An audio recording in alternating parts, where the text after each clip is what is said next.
imagine you can be transformed to the French Polynesia. Yeah? Really, in a kingdom far, far away. Yeah? So this is France, Paris. Where are we? We're over here somewhere, right? So French Polynesia is probably closer to New Zealand than it is to the United States. If you remember a long time ago when we were trying to make our way there, our French colleagues, or moving on, suggested that you can fly through Vancouver or something like that. We now know what they meant. So when the COVID hit, you always have to fly through the US, no matter what. You always have to stop somewhere, whether it's San Francisco or Washington State or somewhere in this, and then you move on there because the flight is too long. So this is like 12 hours of flight. This is 5 hours to New Zealand and so on. But because of the COVID restrictions and the US being closed for a while, the only way to come from Paris, which is the main country overseeing French Polynesia, you have to go to Vancouver in Canada, and then from there they would fly. But then they stopped that, just for everyone's information. Remember, we were like, why would you go through Canada to it? So there was an explanation to that and stuff. But we're here to talk about a very special country, in the sense of why and how ESL, the early school leavers, is actually perceived or is happening and so on. It is very different to everyone else's country here. So I will tell you all about it. So you can close your eyes and transport yourself to that lovely place. Country statistics.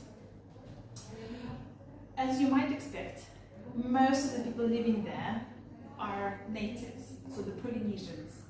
The type of people that you see in Moana movie, and I will obviously have a character of that movie there later on and so on. The other percentage of people who live there are two types of French.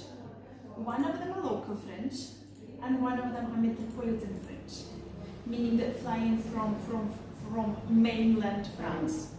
So I met quite a few of those in with my visiting professorship in Lyon and in Paris and so on. So actually, French government does a lot to integrate the smaller territories in with the mainland and so on. And people go back and forth quite often. There's about 5 flights a day if you wanted to fly, from Paris and so on to somewhere else like Tahiti. But again, if you can just keep in mind the percentage, 78 versus 6 or 4. So local French 6% are those who either married the Polynesian, usually women, and stayed, people who retired there, or people who just were born to a French family and decided to stay on their set of islands and so on. But the interesting part that everyone was talking about is how does a country like that survives in the ever challenging and crisis inflicted world and so on. So I pulled up some data from the what's called the comparison of cost of living and so on, and it compares a pre-COVID cost of living of every country in the world to the ones in New York. So in New York, if you have if you in Tahiti, if you have $1,000, it will be an equivalent to roughly 800 in New York. So you spend more. Everything is more expensive, which is kind of explained itself because everything has to be flown in and things. Grocery prices is a major international retail store. For example, Apple is $5 per kilo. The oranges again are $5 now, €5. I mean, I'm a little bit shocked by the lettuce. It's €3, so €3 because for us we go into Lidl and we could buy it for 40p, I think, something like that. So it gives, or for potatoes and so on. So or 1 liter of milk is 3 euros. So for us it's very well, I think it's expensive, but it just depends on how you look at it and so on.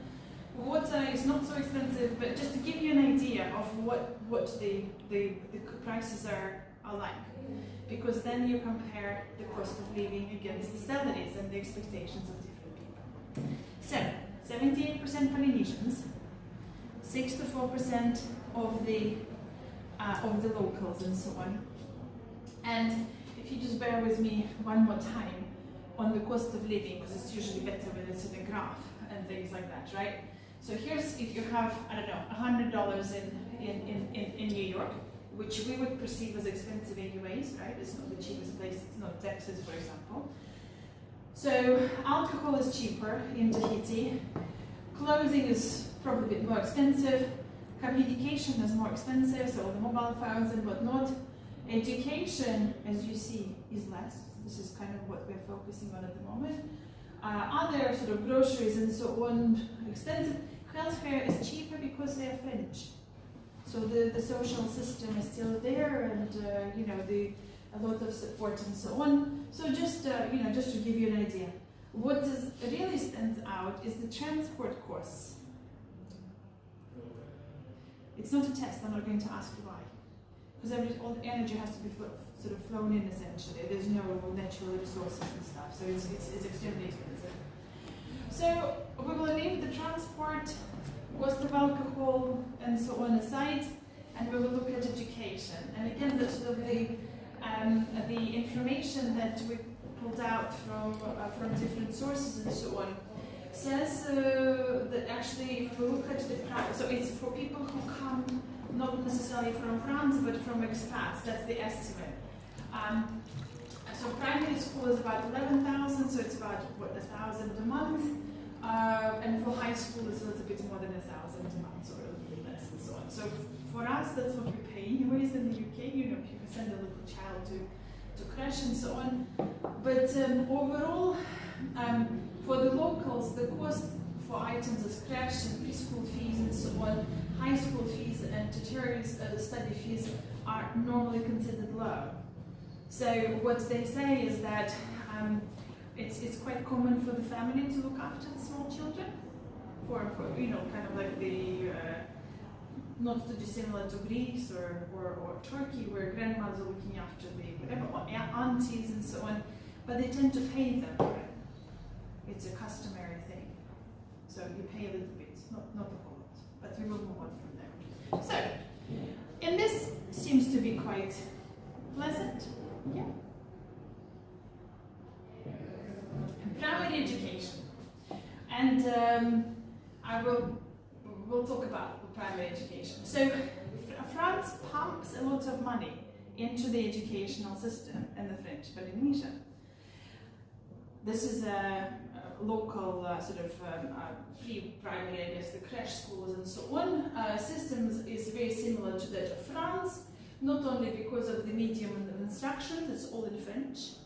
So they instilled French in 1962 as an educational language and so on.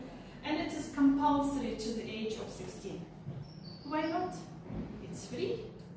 You can go to school. It's fairly pleasant and so on. Children begin at primary school at the age of 5 and remain there for 6 years.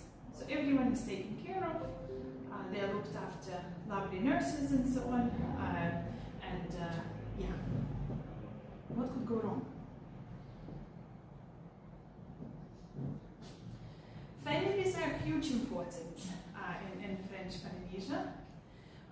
Everyone spends a lot of time outside, playing, having fun, so there's a lot of, if you sort of think of the French perspective of joie de vivre, right, the joy of life, and so on. So they do the same in French Polynesia, but at a different level. There's a lot of sort of the family, not necessarily the closest ones, not only the parents, but there's involvement of everyone is probably related, I would think.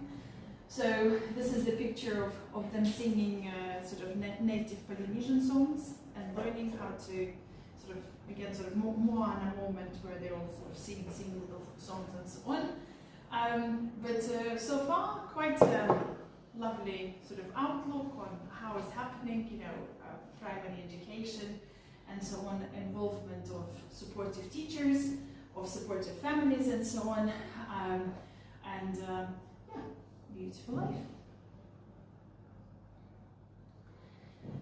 Secondary education. They take children from a further sort of 7 years through the age of 17. The 16, 17 seems to be used interchangeably in different sources, so we will go with what they say. The first 6 years are compulsory, but this is where the interesting part happens. Very few islanders, actually, the native Polynesians, the French are fine.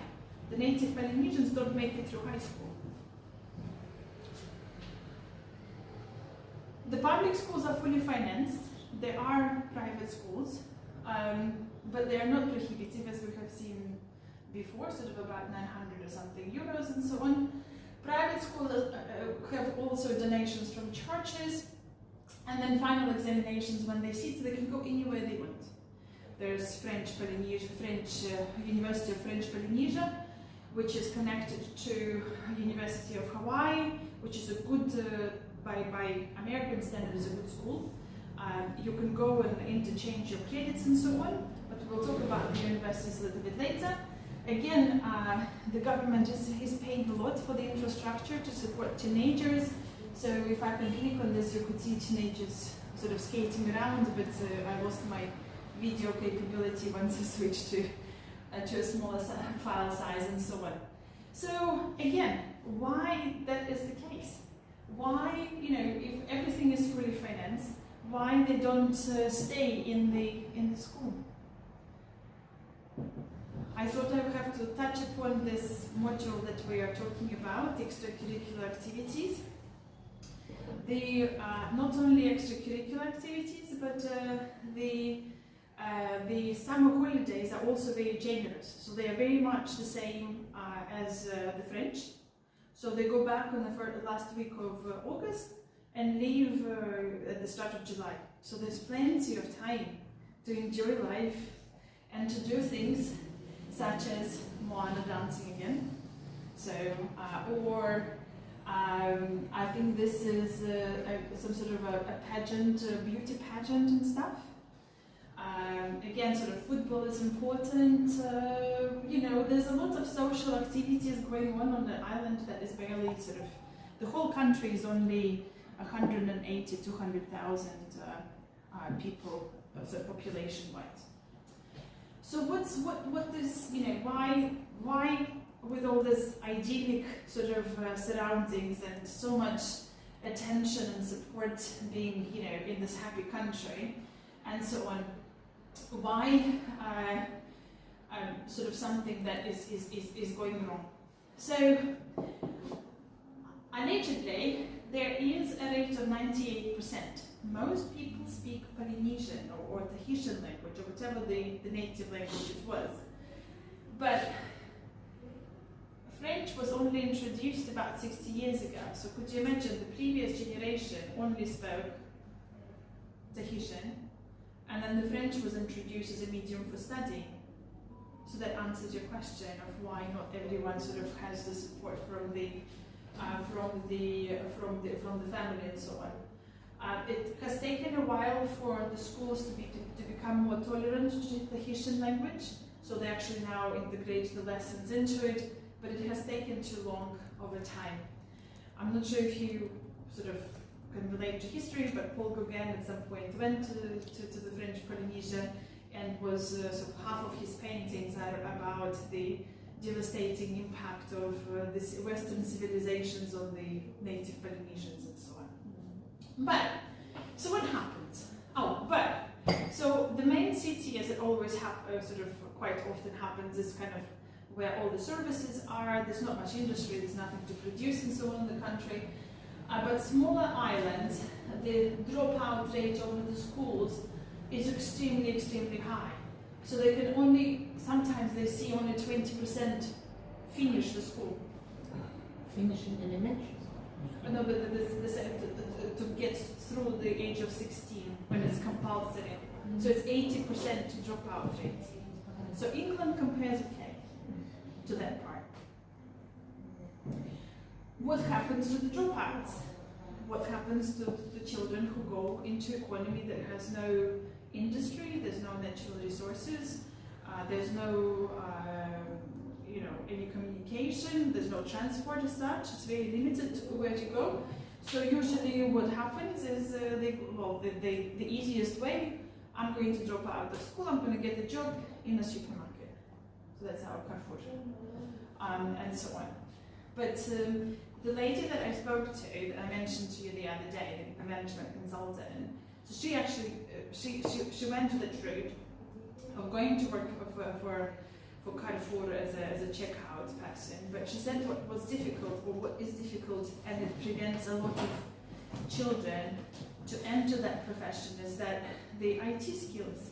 These days you need to not only operate the French tills, right, so you have to speak French. You need to know how to operate the computer machinery, because everything that is in French Polynesia is French. So everything is imported. So in order to plug in all the sort of electrical devices and work through it and stuff, you have to have not only good grasp of French, but also good grasp of IT. And this is where quite a few people falter and find themselves that a year or two later, after the school is behind them, they have no job, or they have not been able to hold on to their job and so on. For girls, option A is to get married, and for boys, option B is, I wasn't told what was the option B. But this is just to give you an idea of why. So actually Carrefour itself is setting up a mirror image of the Deuxième Chance in France, which is a second chance for people who dropped out of school. So because they found that, yes, it's easy to kind of brush people aside. No, you can't make the cut for the job. But the whole thing is that they need to support the society, and so yeah, so Carrefour is doing something about it and so on. So that was quite interesting. So it's not only Carrefour who's doing this, or sort of industry and so on. So the reason why, so I'm a visiting professor in Lyon, and that's where a very small number of French Polynesians, maybe like one per course and so on, come to study at the university. So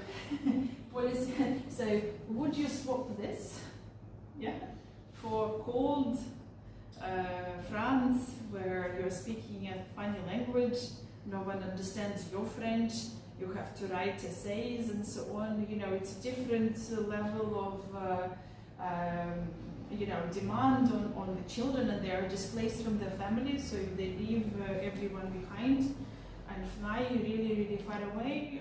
It's really, really stressful. But please do. No tuition fees.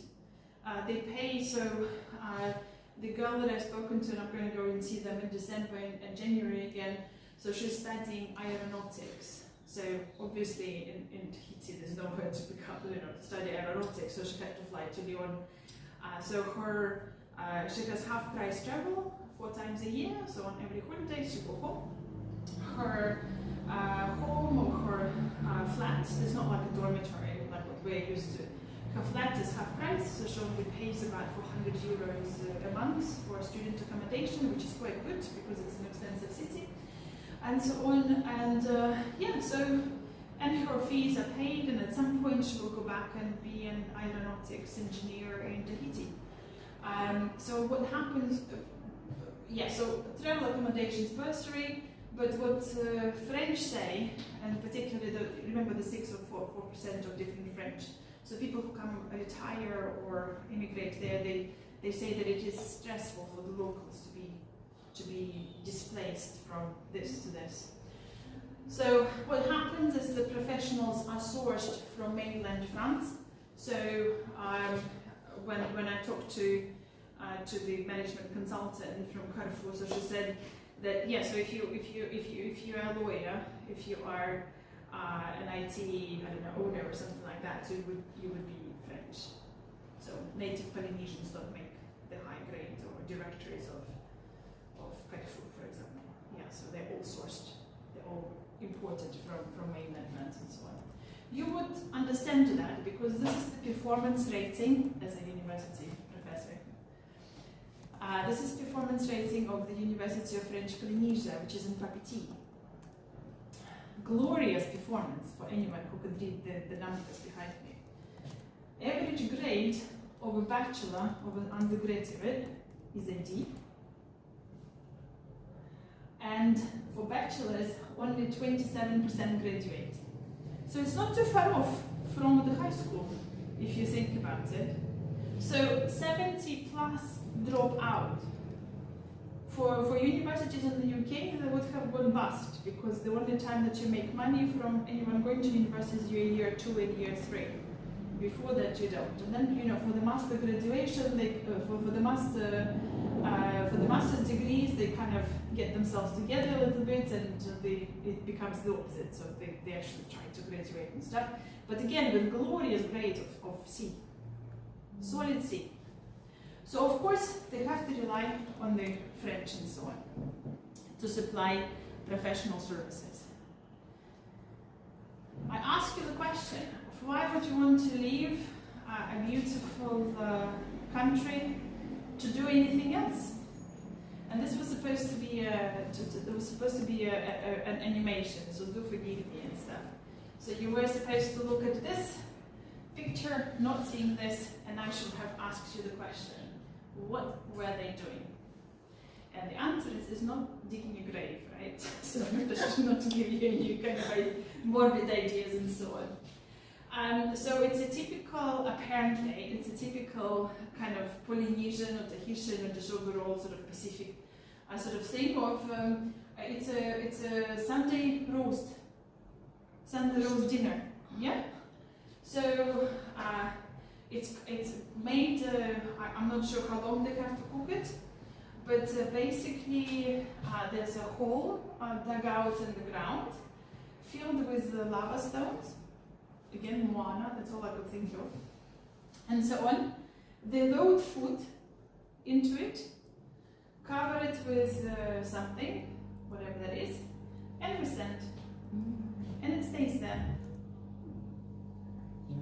And it's a very communal, so people are coming, you know, together as a, you know, not family, but as a community. It's very strong and so on.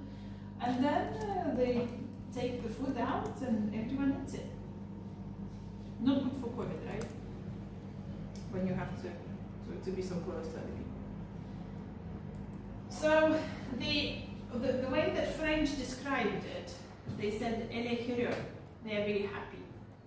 The people in French Polynesia don't want to leave this behind. They're happy with very little of what they have. And this is actually it happens every Sunday, apparently. So ukulele is singing songs, drinking beer, and having food is a very happy life. And how the French said, they don't need much to be happy. So an illustration of that is a little bin, a trash can, made an instrument of it. Drum. It's like I have a video of it. It's like it's almost like a guitar, but only one string and stuff. But the French were just loving it. They were like, little bit, moving on, and stuff. So yeah, and apparently what we always see, kind of the flowers and so on. It's very common. It's every Sunday. Everyone buys them and so on. But yeah, so to bring my short presentation sort of to a close, the issue is that the technology demands are so different between the cultures. The difference in what going to work actually means for people is different. The language barrier, so could you imagine those people, they only spoke Tahitian before, and now they have to speak French. There is a in-between kind of French-ish, kind of similar to what Creole is in the Caribbean, where the Africans speak half French, half their language, so they have something in between as well.